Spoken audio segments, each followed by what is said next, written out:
right, guys, so who's ready to wrap up this video? Because I know this guy is. So let's go ahead and wrap up. I have soaked the frictions for 30 minutes. What I actually use for transmission fluid is John Deere Hydran tractor hydraulic fluid. I'll mix in a little bit of Type F into it, give just a little bit of a tint of color red. Not much, just like a couple quarts of the Type F, but mainly I run the John Deere Hydran tractor fluid. It's basically all transmission fluid is hydraulic fluid, really. I've been running it for the last 4 years. I haven't had a lick of trouble, as you saw, if you saw the teardown video. Let me get the camera up there a little better. You know, that the clutches look great, right? You know, the frictions that I took out of the transmission were awesome looking. You know, there they are, right? There's nothing wrong with these things. I could have actually reused them, but what I'll do is I'll keep them damp, throw them in a Ziploc baggie for emergency backup. But anyway, that's what I use for fluid.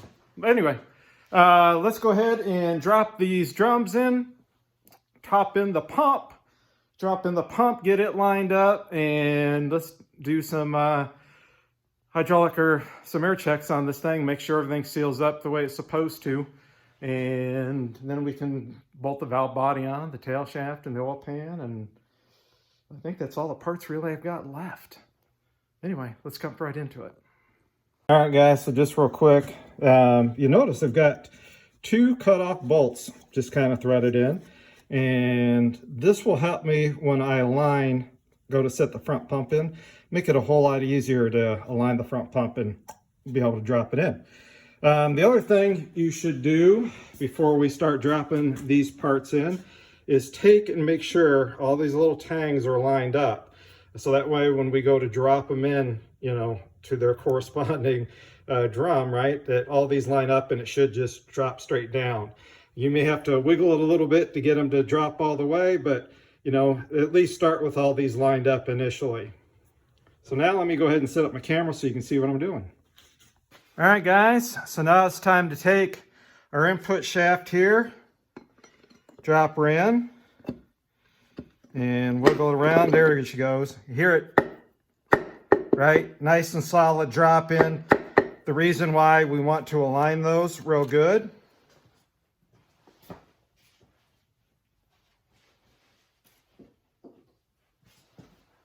So go ahead and set your band in place for right now. All right, we'll just kind of set it in here, and then we'll set the next drum in, and then we can slide it up when we rotate this flat, and we can put in the little bar, and then, you know, kind of tighten the adjustment screw to put a little pressure on it. So we'll put our band in here, and now we'll drop in our drum. All right, now we'll take this drum, drop it in.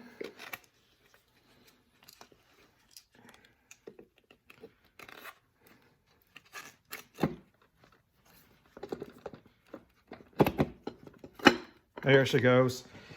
You heard it. Hopefully you heard that drop right in. And the other important thing is these tangs right on the side here. I think you can see maybe my finger, but basically the tangs that are down in here, you know, that this is lined up with those tangs. That's why it's important to do you know, this transmission is vertical, right? This is facing straight up and down now. And that's why it's easy to just drop this all in, okay? So that's why it's important to do it on this type of setup. Forgot a spacer somewhere. All right, guys, I just remembered I forgot to put this little spacer in there. So took it back, the drum back off, put this spacer in here. Now we can drop this drum back on. There she goes. Dropped right in. That's why it's important to get everything aligned. All right, now we can set our drum in. Come on, baby, just drop down in there. There's one more, come on. There she goes. See, like I said, you have to sometimes just wiggle it and then they'll drop in. So now you can see we got our band. We can still move it and slide it. All right, set our pump in here.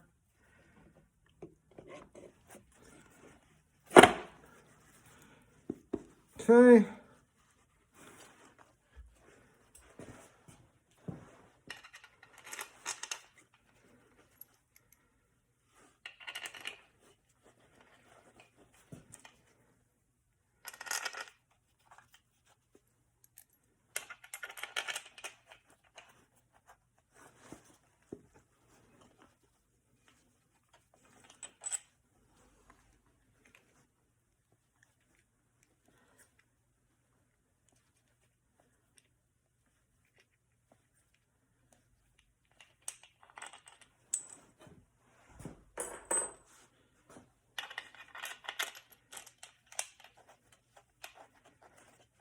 All right, now we'll torque this up. All right, guys, so now that we've got everything in the transmission, here you can see is the little strut rods, right, for this band. This is your stock one, okay? Here is the aftermarket one. So a little beefier, you know, when we're running a reverse manual valve body, you know, and a lot higher line pressure. So you slip this guy in like so, and now we can thread in over here on the side of the transmission. We can thread this guy in. Okay, let me get a little wrench because she's not going in very easy. And we'll put, there she goes, starting to go. Anyway, we'll tighten up, put a little pressure on this band. Okay. And then we'll drop the valve, or we'll do some air checks here in just a second. Let me put a little pressure on the band. And we can air check, because we can also air check the bands.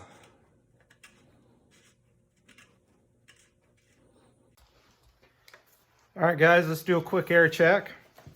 So this hole, to apply the rear band, you can see rear band works no problem. Front band right here. You see front band. Front drum, so front drum. Oh, I'm sorry, front drum here. Front drum, rear drum. Now you're not going to see anything, but you hear like a little slight thud. Hear that?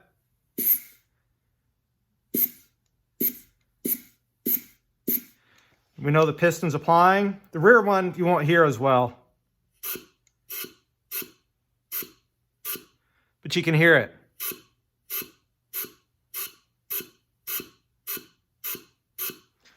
So now we know that all the pistons are working. You know, they're applying. We got both of these. Now what we can do is we'll adjust the bands before I bolt the valve body on, so that way I can adjust this one because the valve body will cover this up. So anyway, let me go ahead and we'll adjust these two bands here in just a second. Now, follow the ATSG manual for your specifications. I need to double check to see what mine are. I believe mine are torquing to like 70, I think, inch-pounds, and then back them up 2 turns. But I need to double check my John Cope racing transmission instructions because I'm running his valve body.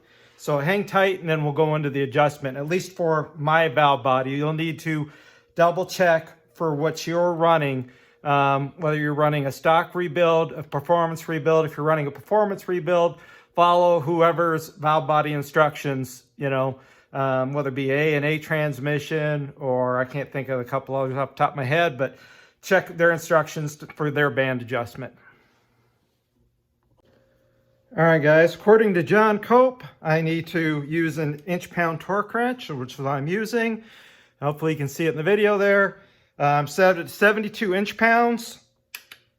Okay, click style. And then I need to take and make sure that nut was loose, right? So that way it's not getting a false torque reading. And then I need to back this off 2 full turns and then lock this nut down. So let me get a little 1/4-inch ratchet, because that's what size socket this is. This is a little, I think, 1/4-inch socket. We'll spin this off 2 turns, then I'll put the socket on here with the wrench, lock that down tight, so that way I've got my adjustment set, and then we'll go over here and do the same thing. All right, guys, we'll flip the transmission over. You will need a square head socket to adjust this one. Again, 72 inch-pounds, and then back it off 2 turns, and then hold this in place while you tighten your nut.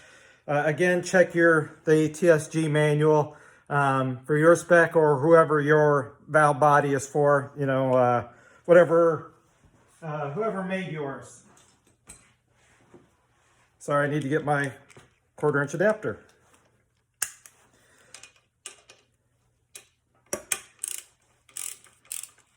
Make sure the nut is loose again so you don't do a false torque.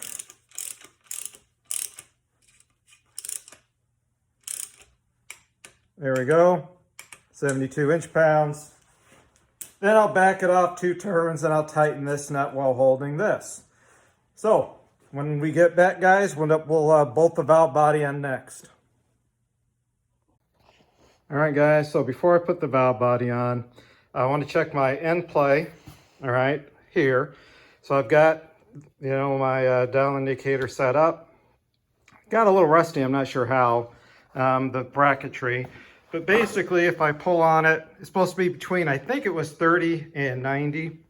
And if I give it a little pull gently, all right, it comes out to be around, what is that, 60, 64-ish, right around 64, 64. All right, guys, nope. Don't forget your spring, right? Stick your spring in there. That's why we lubed, you know, this shaft seal, so this will slide through, right? There's for your brake, your parking pawl, whatever. Part of that for your linkage. Now we'll go ahead and bolt the torque converter, the valve body on. It's another late night out, guys. I don't have a window open, but you see there's no sun coming in. Another late night in the garage, you know, on a Monday night. So let's go ahead and torque this down, and then we can do the pan and the tail shaft. Oh, and the filter. Can't forget the filtre. Anyway, yeah, let's bolt this down and see what parts I got left over.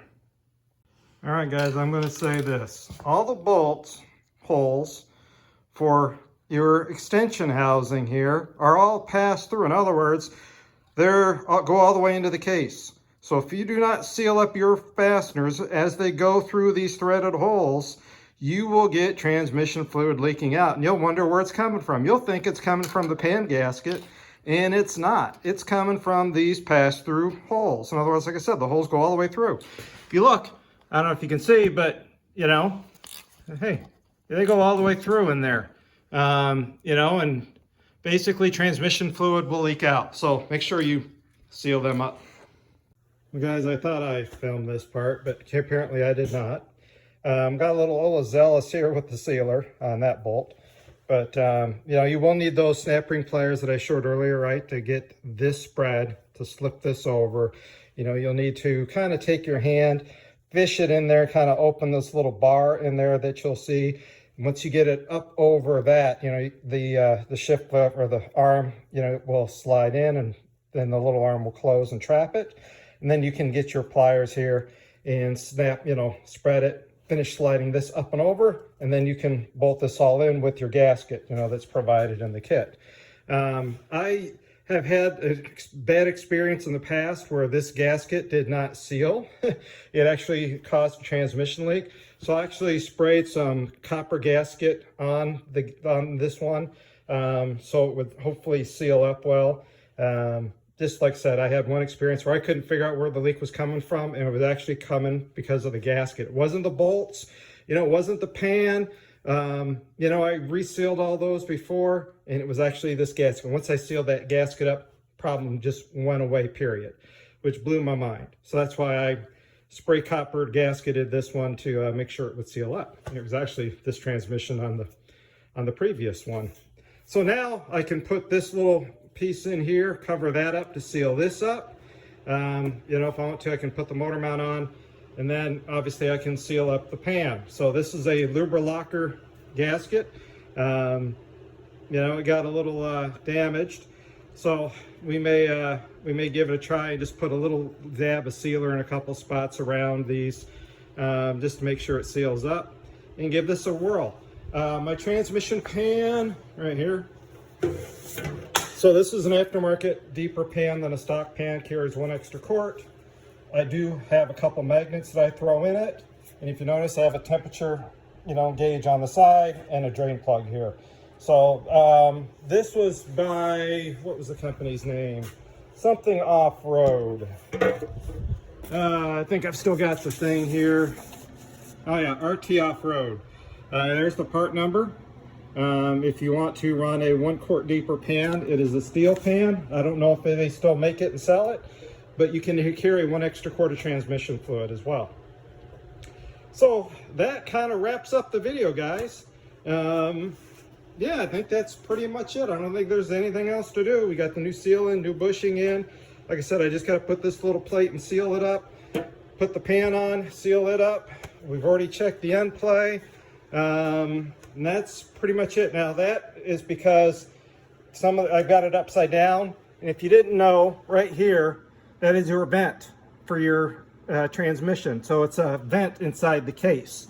They do make a vent that you can drill out and put this little plastic vent on the outside if you want. I don't mess with it. That's why you're seeing a little fluid leaking out. So that kind of wraps up the video, guys, on the 904, my drag and drive / bracket race transmission. Almost forgot, guys. Neutral safety switch. Screws in right under the corner here. Again, I've got some PTFE sealant. So we'll screw this guy in till she seats. And we'll do that. And then the other thing I need to put on is the little shift arm here, right? So I need to put that on too. Almost forgot neutral safety switch. Yes, I use the factory neutral safety switch and everything on my car. So that way if the tech guys want to see it go in neutral, start, park, start, but put it like reverse or first, it will not start. So I use the factory neutral safety switch and wiring. So guys, I hope this little video here helps you guys out. You can see the GTO behind me is an absolute mess. I've got a 67 GTO I'm redoing as well. I'll be building a Turbo 400 and this will have a roll cage in it. And I got a lot of body work yet to do to it. So this car will be a good year and a half, a good year and a half before it's anywhere near ready to do anything. So follow along if you want to see a 67 GTO build that's going to be a drag and drive car, roll cage and all that stuff. But anyway, that kind of wraps up, like I said, the 904 build. So guys, I hope this helped you out, give you some ideas on, what to do. Drop comments in the, questions in the comments, I should say. Do my best to answer them, based on my limited knowledge of building these things. And I've only built a couple of them. Like I said, the last one lasted 4 years. Last year on nitrous, and it looks really good for basically just a few minor improvements over stock, and she sold pretty darn good. So anyway, guys, thanks again for watching, subscribing, sharing, liking, blah blah blah blah blah. Have a great day in your shop, and we'll see you guys on a future upload.